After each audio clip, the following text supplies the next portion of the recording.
গতকালই প্রকাশিত হয়েছে এসএসসি এমটিএস এর অফিসিয়াল বিজ্ঞপ্তি। তবে অনেকেরই প্রশ্ন রয়েছে, এই পরীক্ষাটি কটি ধাপে নেওয়া হবে, পরীক্ষার সিলেবাস কী, অর্থাৎ কোন কোন বিষয় পড়তে হবে পরীক্ষার জন্য, পরীক্ষায় কি নেগেটিভ মার্কিং থাকছে এবং বাংলা ভাষাতেও কি পরীক্ষাটা দেওয়া যাবে। তো সমস্ত প্রশ্নের উত্তর আজকের এই ভিডিওতে পেয়ে যাবেন, কারণ এই ভিডিওতে আমি আলোচনা করব এই সংক্রান্ত কিছু গুরুত্বপূর্ণ ইনফরমেশন অফিসিয়াল বিজ্ঞপ্তি থেকে। চলুন বন্ধুরা, শুরু করা যাক আজকের ভিডিওটা। আর আপনি যদি আমাদের চ্যানেল নতুন হয়ে থাকেন তাহলে অবশ্যই চ্যানেলটিকে সাবস্ক্রাইব করে নিতে ভুলবেন না এবং পাশের বেল আইকনটি অবশ্যই প্রেস করে নেবেন প্রতি মুহূর্তে নতুন নতুন চাকরি খবর সবার প্রথমে জানার জন্য এবং চাকরি রিলেটেড গুরুত্বপূর্ণ ভিডিওগুলো সবার প্রথমে পাওয়ার জন্য। তো প্রথমে জানাবো, প্রার্থী বাছাই করা হবে দুটি ধাপে পরীক্ষার মাধ্যমে। প্রথমত পেপার 1 এবং দ্বিতীয়ত পেপার 2। তো পেপার 1-এ থাকছে কম্পিউটার বেসড টেস্ট, যেখানে এমসিকিউ টাইপের প্রশ্ন হবে। দ্বিতীয়ত ডেসক্রিপটিভ পেপার 2, এখানে কিন্তু ডেসক্রিপটিভ লিখতে হবে, অর্থাৎ এসে অথবা লেটার লিখতে হবে। তো প্রথমে যে এমসিকিউ পরীক্ষা হবে কম্পিউটার বেসড টেস্ট, সেখানে যে সিলেবাসটা রয়েছে সেটা দেখে নিন। প্রথমত জেনারেল ইংলিশ, তারপর জেনারেল ইন্টেলিজেন্স অ্যান্ড রিজনিং, তারপর নিউমেরিক্যাল অ্যাপটিটিউড, তারপর জেনারেল অ্যাওয়ারনেস। এই 4টি বিভাগ থেকে প্রশ্ন থাকবে।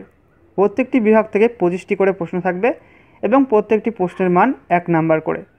মোট সময় থাকছে পরীক্ষার 90 মিনিট। এবং এখানে আপনাদের জানিয়ে দেবো, এখানে কিন্তু নেগেটিভ মার্কিং থাকছে 0.25 করে নেগেটিভ মার্কিং, অর্থাৎ 4টি প্রশ্নের ভুল উত্তর দিলে 1 নাম্বার কাটা হবে।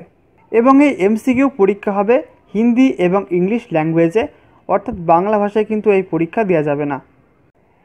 এরপর আসবো পেপার 2, অর্থাৎ ডেসক্রিপটিভ টাইপের যে পরীক্ষাটা নেওয়া হবে সেখানে। তো এখানে বলা হচ্ছে সাবজেক্ট, যেখানে বলা হচ্ছে শর্ট এসে or letter in English or in any language included in the 8th schedule of the constitution. So এখানে পেপার 2-তে বলা হচ্ছে সংক্ষিপ্ত এসে অথবা চিঠি লিখতে হবে এবং এখানে পরীক্ষার ভাষা থাকছে ইংলিশ অথবা সংবিধানের 8ম শিডিউল, তার মধ্যে যে ভাষাগুলো রয়েছে তার মধ্যে যে কোনো একটি ভাষায় এই পরীক্ষাটা দিতে হবে। এখানে নাম্বার থাকছে 50 নাম্বার এবং সময় থাকছে পরীক্ষার জন্য 30 মিনিট। এরপর দেখে নেওয়া যাক কম্পিউটার বেসড টেস্ট অর্থাৎ পেপার 1 পরীক্ষায় সিলেবাস কী থাকছে। তো প্রথমেই ইংলিশ ল্যাঙ্গুয়েজ থেকে যেটা থাকছে, এখানে বলা হচ্ছে candidates understanding of the basic of English language, অর্থাৎ প্রার্থীর ইংরাজি ভাষা সম্পর্কে যে জ্ঞান রয়েছে বা দক্ষতা রয়েছে বেসিক, সেই সম্পর্কে প্রশ্ন আসবে।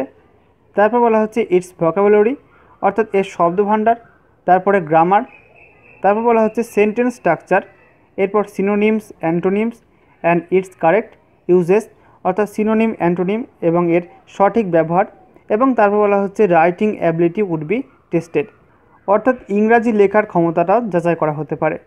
এরপর বলা হচ্ছে জেনারেল ইন্টেলিজেন্স এবং রিজনিং, এই পোর্শন থেকে কী কী প্রশ্ন আসবে। এখানে বলা হচ্ছে it would include questions of non verbal type, the test will include question on similarities and differences. এখানে নন ভার্বাল টাইপের প্রশ্ন থাকবে এবং যার মধ্যে similarities and differences, space visualisation, problem solving, analysis, judgement, decision making, visual memory, discriminating observation, relationship concept, figure classification, arithmetical number series, non verbal series, এই সংক্রান্ত বিভিন্ন টপিক থেকে প্রশ্ন থাকতে পারে। এরপর দেখে নেওয়া যাক নিউমেরিক্যাল অ্যাপটিটিউড, এই পোর্শনে কী কী প্রশ্ন থাকতে পারে, কোন কোন টপিক থেকে প্রশ্ন থাকবে। তো এখানে বলা হচ্ছে this paper will include questions on problems relating to number system, number সিস্টেমের অঙ্ক থাকবে, computation of whole numbers, decimals and fractions, relationship between numbers, fundamental arithmetical operations, percentage অর্থাৎ শতকরার অঙ্ক, রেশিও অ্যান্ড প্রপোর্শন, অ্যাভারেজ গড়ের অঙ্ক, interest, profit and loss, discount, use of tables and graphs, mensuration, time and distance, ratio and time, time and work. এই সংক্রান্ত যে সমস্ত প্রশ্ন হয় বিভিন্ন চাকরি পরীক্ষায় আসে, সেই সমস্ত প্রশ্ন কিন্তু এই নিউমেরিক্যাল অ্যাপটিটিউড বিভাগ থেকে আসবে। এরপর দেখে নেওয়া যাক জেনারেল অ্যাওয়ারনেস থেকে কোন কোন টপিকের প্রশ্ন আসবে।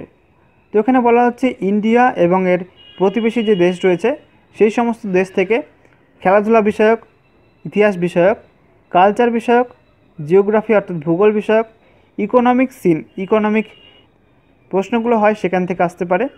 এবং general polity including Indian constitution, general polity থেকে প্রশ্ন আসবে এবং ভারতীয় যে সংবিধান রয়েছে সেখান থেকে কিন্তু প্রশ্ন আসবে। অ্যান্ড সায়েন্টিফিক রিসার্চ, বিভিন্ন সায়েন্টিফিক রিসার্চ থেকে কিন্তু প্রশ্ন আসবে। এছাড়া কারেন্ট অ্যাফেয়ার্স থেকেও এই পোর্শনে প্রশ্ন আসবে, তো কারেন্ট অ্যাফেয়ার্সও ভালো করে দেখবেন। তো এই ছিল এসএসসি এমটিএসের অফিসিয়াল সিলেবাস।